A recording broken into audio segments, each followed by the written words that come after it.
ನಾಳೆ ಜುಲೈ 25 ಶನಿವಾರ ಅತ್ಯಂತ ಶ್ರೇಷ್ಠವಾದ ಆಷಾಢ ಮಾಸ ಶುಕ್ಲ ಪಕ್ಷದ ಏಕಾದಶಿಯನ್ನು ಆಚರಿಸಲಾಗುತ್ತಿದ್ದು, ಈ ಏಕಾದಶಿಗೆ ದೇವಶಯನಿ ಏಕಾದಶಿ, ಶಯನಿ ಏಕಾದಶಿ ಹಾಗೂ ವಿಶೇಷವಾಗಿ ಪ್ರಥಮ ಏಕಾದಶಿ ಎಂದು ಕರೆಯುತ್ತಾರೆ. ಶನಿವಾರದಂದು ಪ್ರಥಮ ಏಕಾದಶಿ ಬಂದಿರುವುದು ಅತ್ಯಂತ ವಿಶೇಷ. ಹಾಗಾಗಿ ಈ ಶಕ್ತಿಶಾಲಿ ಏಕಾದಶಿಯನ್ನು ತಪ್ಪದೆ ಆಚರಿಸಿ. ಪ್ರಥಮ ಏಕಾದಶಿಯ ದಿನದಂದು ಯಾವ ಸಮಯದಲ್ಲಿ ಮನೆಯಲ್ಲಿ ಪೂಜೆ ಮಾಡಬೇಕು, ಪೂಜೆಯಲ್ಲಿ ಸ್ವಾಮಿಗೆ ನೈವೇದ್ಯವಾಗಿ ಏನೇನನ್ನು ಅರ್ಪಿಸಬೇಕು, ಈ ದಿನ ಆಚರಿಸಬೇಕಾದ ಪರಿಹಾರಗಳು ಹಾಗೂ ನಿಯಮಗಳ ಬಗ್ಗೆ ಈ ವಿಡಿಯೋದಲ್ಲಿ ತಿಳಿದುಕೊಳ್ಳೋಣ. ಈ ದಿನ ಮಾಡುವ ಎಲ್ಲಾ ಪೂಜೆಗಳು ನೇರವಾಗಿ ಆ ವೆಂಕಟೇಶ್ವರ ಸ್ವಾಮಿಯ ಚರಣಗಳನ್ನು ತಲುಪುತ್ತವೆ. ಏಕೆಂದರೆ ಈ ಪ್ರಥಮ ಏಕಾದಶಿಯಿಂದಲೇ ಶ್ರೀ ಮಹಾವಿಷ್ಣುವು ಯೋಗ ನಿದ್ರೆಗೆ ಜಾರುತ್ತಾನೆ. ಆದ್ದರಿಂದ ಈ ದಿನ ಮಾಡುವ ಪೂಜೆಗಳಿಗೆ ದ್ವಿಗುಣ ಪುಣ್ಯ ಫಲ ಲಭಿಸುತ್ತದೆ. ಏಕಾದಶಿ ತಿಥಿ ಸಮಯವು ಜುಲೈ 24ರ ಬೆಳಿಗ್ಗೆ 9:12 ಪ್ರಾರಂಭವಾಗಿ ಜುಲೈ 25ರ ಬೆಳಿಗ್ಗೆ 11:34 ಮುಕ್ತಾಯವಾಗುತ್ತದೆ. ಹಾಗಾಗಿ ಈ ಸಮಯದ ಒಳಗೆ ವಿಷ್ಣು ಸಮೇತ ಲಕ್ಷ್ಮಿಯ ಆರಾಧನೆ ಅಥವಾ ವೆಂಕಟೇಶ್ವರ ಸ್ವಾಮಿಯ ಆರಾಧನೆ ಮಾಡಿ ದೀಪಾರಾಧನೆಯನ್ನು ಮಾಡಬೇಕು. ಇನ್ನು ನಾಳೆ ಬೆಳಿಗ್ಗೆ 7:20ದಿಂದ ಬೆಳಗ್ಗೆ 9 ಗಂಟೆಯ ಒಳಗೆ ಪೂಜೆ ಮಾಡಿದರೆ ಶ್ರೇಷ್ಠ. ಈ ಸಮಯದಲ್ಲಿ ಮಾಡುವ ಪೂಜೆಗೆ ದುಪ್ಪಟ್ಟು ಪುಣ್ಯ ಫಲ ದೊರೆಯುತ್ತದೆ. ದಂತಕಥೆಯ ಪ್ರಕಾರ ಬಹಳ ಹಿಂದೆ ಮಾಂಧಾತ ಎಂಬ ರಾಜನಿದ್ದನು. ರಾಜನು ತುಂಬಾ ಒಳ್ಳೆಯವನು ಮತ್ತು ದಯೆ ಉಳ್ಳವನಾಗಿದ್ದನು. ಇದರಿಂದಾಗಿ ಅವನ ಪ್ರಜೆಗಳು ಯಾವಾಗಲೂ ಅವನೊಂದಿಗೆ ಬಹಳ ಸಂತೋಷದಿಂದ ಇರುತ್ತಿದ್ದರು. ಒಮ್ಮೆ ರಾಜ್ಯದಲ್ಲಿ ಬರಗಾಲದಿಂದ 3 ವರ್ಷಗಳ ಕಾಲ ಮಳೆಯೇ ಆಗಿರಲಿಲ್ಲ. ಇದರಿಂದ ರಾಜ್ಯದಲ್ಲಿ ಮೊದಲು ಖುಷಿಯಿಂದ ಇದ್ದ ಜನ ನಂತರ ನಿರಾಸೆ ದುಃಖದಿಂದ ಬದುಕಲು ಆರಂಭಿಸಿದರು. ತನ್ನ ಪ್ರಜೆಗಳ ಈ ಸ್ಥಿತಿಯನ್ನು ನೋಡಿದ ರಾಜನು ಅವರ ದುಃಖಕ್ಕೆ ಪರಿಹಾರವನ್ನು ಹುಡುಕಲು ಕಾಡಿಗೆ ಹೋಗುವುದು ಸೂಕ್ತವೆಂದು ಭಾವಿಸಿ ಕಾಡಿಗೆ ಹೋಗುವಾಗ ರಾಜನು ಆಂಗಿರನ ಋಷಿಯ ಆಶ್ರಮವನ್ನು ತಲುಪಿದನು. ರಾಜನು ತನ್ನ ತೊಂದರೆಗೆ ಕಾರಣವೇನೆಂದು ಋಷಿಯನ್ನು ಕೇಳಿದಾಗ ಋಷಿಯು ಆಷಾಢ ಏಕಾದಶಿಯಂದು ಉಪವಾಸವನ್ನು ಆಚರಿಸುವಂತೆ ರಾಜನಿಗೆ ಸಲಹೆ ನೀಡಿದನು. ಋಷಿಯ ಸಲಹೆಯಂತೆ ರಾಜನು ದೇವಶಯನಿ ಏಕಾದಶಿ ವ್ರತವನ್ನು ಆಚರಿಸಿದನು. ಇದರಿಂದ ರಾಜ್ಯದಲ್ಲಿ ಮಳೆ ಬೆಳೆಯು ಬಂದು ಪ್ರಜೆಗಳು ಸಮೃದ್ಧಿಯ ಜೀವನವನ್ನು ನಡೆಸಲಾರಂಭಿಸಿದರು. ಇದೇ ದೇವಶಯನಿ ಏಕಾದಶಿ ವ್ರತದ ಕತೆ. ನಾಳೆ ತಪ್ಪದೆ ಈ ವ್ರತವನ್ನು ಓದಿ ಅಥವಾ ಕೇಳಿ ಪುಣ್ಯ ಫಲಗಳು ಪ್ರಾಪ್ತಿಯಾಗುತ್ತವೆ. ಈ ಏಕಾದಶಿ ದಿನದಂದು ಮುಕ್ಕೋಟಿ ದೇವತೆಗಳೆಲ್ಲರೂ ಭೂಮಿಗೆ ಬಂದು ವಿಷ್ಣು ದೇವರನ್ನು ಪೂಜಿಸುತ್ತಾರಂತೆ. ಆದ್ದರಿಂದ ಇಂತಹ ಶಕ್ತಿಶಾಲಿ ಏಕಾದಶಿ ದಿನದಂದು ಯಾರು ವೆಂಕಟೇಶ್ವರ ಸ್ವಾಮಿಯನ್ನು ಪೂಜಿಸುತ್ತಾರೋ ಅಂತಹ ಕುಟುಂಬಗಳಿಗೆ ಅಖಂಡ ರಾಜಯೋಗ ಕೂಡ ಸಿದ್ಧಿಸುತ್ತದೆ. ಈ ಪ್ರಥಮ ಏಕಾದಶಿಯಂದು ಮಹಿಳೆಯರು ಮುಂಜಾನೆಯೇ ಎದ್ದು ಮೊದಲಿಗೆ ಮನೆಯನ್ನೆಲ್ಲ ಸ್ವಚ್ಛಗೊಳಿಸಿ ನಂತರ ಮನೆಯ ಮುಖ್ಯ ಬಾಗಿಲಿಗೆ ಅರಿಶಿನ ಹಚ್ಚಿ ಕುಂಕುಮದ ಬೊಟ್ಟು ಇಟ್ಟು ಮನೆ ಮುಂದೆ ಸುಂದರವಾದ ರಂಗೋಲಿ ಹಾಕಿ ಪೂಜೆ ಮಾಡುವ ಮಹಿಳೆಯರು ತಲೆಗೆ ಸ್ನಾನ ಮಾಡಿ ಹಳದಿ ಬಣ್ಣದ ವಸ್ತ್ರಗಳನ್ನು ಧರಿಸಿದರೆ ಶ್ರೇಷ್ಠ. ಈ ದಿನ ಹಳದಿ ಬಣ್ಣದ ವಸ್ತ್ರ ಧರಿಸಿದರೆ ನಿಮ್ಮ ಜಾತಕದಲ್ಲಿ ಅದೃಷ್ಟ ಹೆಚ್ಚಾಗುತ್ತದೆ. ಈ ಪ್ರಥಮ ಏಕಾದಶಿಯ ದಿನದಂದು ದೇವರ ಮನೆಯನ್ನು ಸ್ವಚ್ಛಗೊಳಿಸಿ ದೇವರ ಫೋಟೋ ಅಥವಾ ವಿಗ್ರಹಕ್ಕೆ ಅರಿಶಿನ ಕುಂಕುಮದ ಬೊಟ್ಟುಗಳನ್ನು ಇಡಿ. ವೆಂಕಟೇಶ್ವರ ಸ್ವಾಮಿ ಅಥವಾ ವಿಷ್ಣು ಹಾಗೂ ಲಕ್ಷ್ಮೀ ದೇವಿಯನ್ನು ವಿಶೇಷವಾಗಿ ಅಲಂಕರಿಸಿ ತುಳಸಿ ಮಾಲೆ ಹಾಕಿ ಸೇವಂತಿಗೆ ಹೂವುಗಳಿಂದ ಅಲಂಕರಿಸಿ. ಇನ್ನು ಲಕ್ಷ್ಮೀ ದೇವಿಗೆ ಗುಲಾಬಿ ಹೂವುಗಳಿಂದ ಅಲಂಕಾರ ಮಾಡಿ. ಪೂಜೆ ಪ್ರಾರಂಭಿಸುವ ಮೊದಲು ದೇವರ ಮನೆಯಲ್ಲಿ ಒಂದು ರಂಗೋಲಿ ಹಾಕಿ ಏಕಾದಶಿ ಪೂಜೆಗಾಗಿ ತುಳಸಿ ದಳ, ತೆಂಗಿನಕಾಯಿ, ವೀಳ್ಯದೆಲೆ, ಬಾಳೆಹಣ್ಣು ಮತ್ತು ಅಕ್ಷತೆಯನ್ನು ಮುಂಚಿತವಾಗಿಯೇ ಸಿದ್ಧಪಡಿಸಿಕೊಳ್ಳಿ. ಮನೆಯಲ್ಲಿ ಪೂಜೆ ಪ್ರಾರಂಭಿಸುವ ಮೊದಲು ಗಣಪತಿಗೆ ನಮಸ್ಕರಿಸಿ ಸಂಕಲ್ಪ ಮಾಡಿ ಹೇಳಿಕೊಳ್ಳಿ. ಯಾವ ಪೂಜೆಯನ್ನೇ ಪ್ರಾರಂಭಿಸಿದರೂ ಮೊದಲಿಗೆ ಗಣಪತಿಯನ್ನು ಪೂಜಿಸಬೇಕು. ಆಗಲೇ ನಿಮ್ಮ ಪೂಜೆಗೆ ಸರಿಯಾದ ಫಲ ಸಿಗುತ್ತದೆ.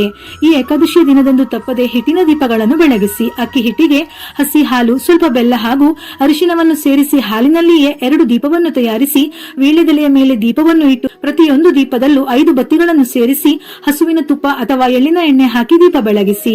ದೀಪಕ್ಕೆ ಅರಿಶಿನ ಕುಂಕುಮದ ಬೊಟ್ಟುಗಳನ್ನು ಇಟ್ಟು ಹೂವನ್ನು ಇಡಬೇಕು. ಹಾಗೆಯೇ ಬೆಂಕಿ ಕಡ್ಡಿಯಿಂದ ದೀಪ ಹಚ್ಚಬೇಡಿ. ಅಗರಬತ್ತಿಯಿಂದ ದೀಪ ಬೆಳಗಿಸಿ ದೀಪಕ್ಕೆ ಅಕ್ಷತೆಯನ್ನು ಹಾಕಿ ನಮಸ್ಕರಿಸಿ.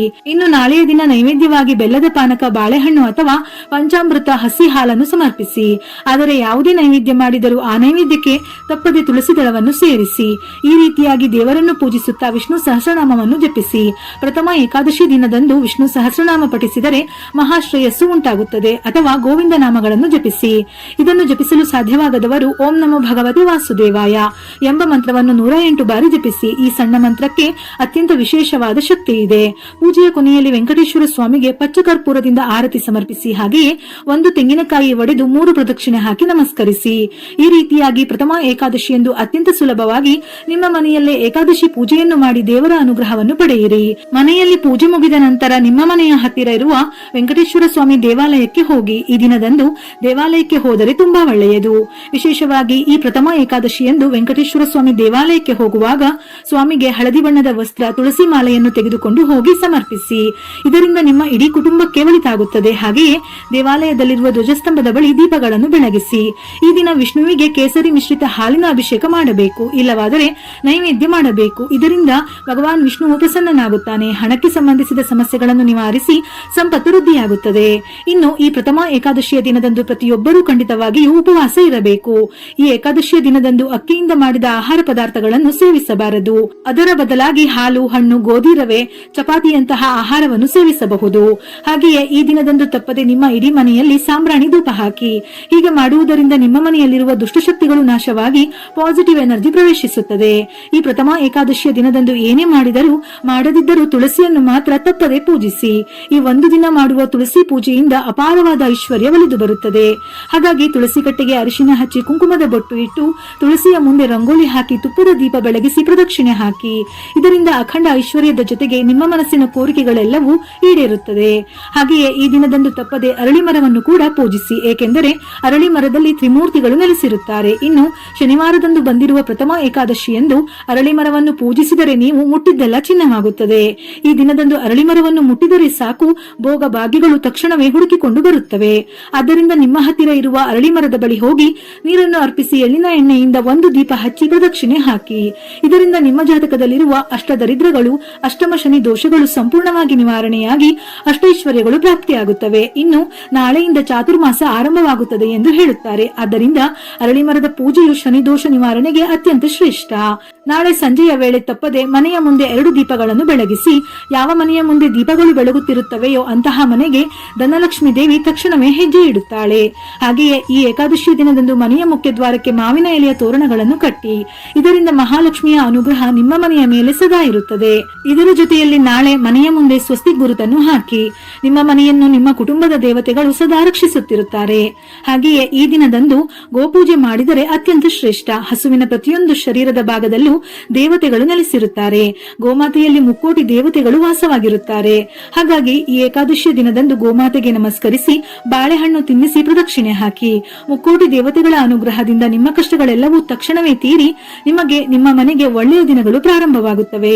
ಈ ದಿನದಂದು ತುಳಸಿಯನ್ನು ಪೂಜಿಸುವ ಮಹಿಳೆಯರು ತುಳಸಿ ಕಟ್ಟೆಯ ಬಳಿ ಅರಿಶಿನ, ಕುಂಕುಮ, ಬಳೆ, ರವಿಕೆ ಕಣ, ಸೌಭಾಗ್ಯ ದ್ರವ್ಯಗಳನ್ನು ತುಳಸಿ ದೇವಿಗೆ ಅರ್ಪಿಸಿದರೆ ನಿಮ್ಮ ಸುಮಂಗಲಿ ಯೋಗ ಬಲಗೊಳ್ಳುತ್ತದೆ. ನಿಮ್ಮ ಗಂಡನ ಆಯುಷ್ಯ ಹೆಚ್ಚಾಗುತ್ತದೆ.